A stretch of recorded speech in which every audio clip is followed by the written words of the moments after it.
இருள் சூழ்ந்த வாழ்வில் ஒளி வீசி நின்றார் அருள்நாதர் என்றும் நம் அருகில். கரங்களில் அணைத்தே கவலைகள் தீர்த்தார், காலமெல்லாம் நம்மை காத்து வந்தார். இருள் சூழ்ந்த வாழ்வில் ஒளி வீசி நின்றார் அருள்நாதர் என்றும் நம் அருகில்.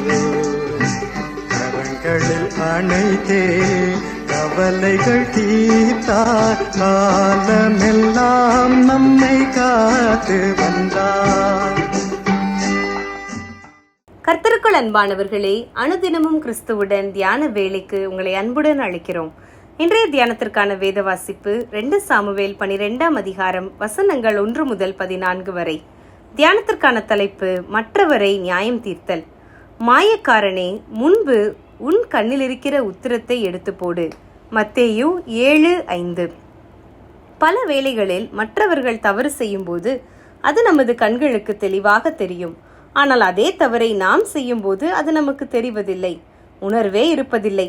பாவத்தில் விழுந்து போய் எவ்வித உணர்வுமின்றி இருந்த தாவீதை எச்சரிப்பதற்காக தேவன் நாத்தான் தீர்க்கதரிசியை அனுப்புகிறார். அவரும் நேரடியாக தாவீதின் குற்றத்தை உணர்த்தாமல் ஞானமாக தாவீதுக்கு பேச்சு கொடுத்தார். தாவீது செய்த குற்றத்துக்கு ஒப்பான ஒரு தவறை இன்னும் ஒருவர் செய்ததாக கதை சொல்லுகிறார்.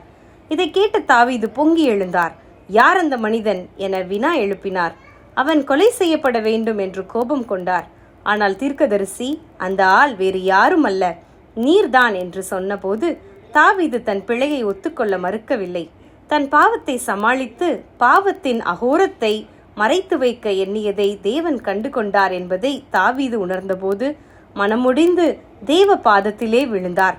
அந்தரங்கத்திலே நாம் செய்யும் யாவுமே தேவனுக்கு முன்பாக வெளியரங்கமாய் இருக்கிறது. அவருக்கு நாம் எதையுமே ஒழிக்க முடியாது. நமது வாழ்விலே குறைவுகளையும் குற்றங்களையும் வைத்துக்கொண்டு மற்றவர்களை நியாயம் தீர்க்க நாம் முனைகிறோமா? மாயக்காரனே, முன்பு உன் கண்ணில் இருக்கிற உத்திரத்தை எடுத்து போடு, பின்பு உன் சகோதரன் கண்ணில் இருக்கிற துரும்பை பார் என்று ஆண்டவர் சொன்னார் அல்லவா? எப்போதுமே மற்றவர்கள் விடும் பிழைகளையும் குற்றங்களையும் எண்ணிக்கொண்டிராமல் நமது வாழ்வை தேவனுக்கு முன்பாக சீர்படுத்த நாம் முன்வர வேண்டும். தாவீது பெரியதொரு குற்றத்தை செய்துவிட்டு அதை மறைத்தும் வைத்திருந்தார். நாத்தான் தீர்க்கதரிசி கூறும் வரையிலும் தான் குற்றத்தை செய்திருக்கிறேன் என்பதை அவர் உணர்ந்து கொள்ளவில்லை. நமது வாழ்வில் நாம் மறைத்து வைத்திருக்கும் பாவங்கள் எத்தனை! ஒவ்வொரு முறையும் பிறருடைய குற்றத்தை பெரிதாக காணும்போது எப்பொழுதாவது இதே பாவத்தை நானும் செய்திருக்கிறேனா என்று ஆராய்ந்து முதலில் நம்மை சரிப்படுத்துவது நல்லது. பாவங்களை மறைக்கிறவன் வாழ்வடைய மாட்டான். அறிக்கை செய்து விட்டு விடுகிறவனுக்கு கிருபை உண்டு.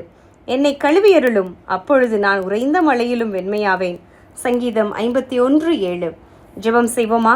மறைவான பாவங்களுக்கும் துணிகரமான பாவங்களுக்கும் என்னை விலக்கி காத்தருளும் என் அன்பின் ஆண்டவரே. ஆமேன்.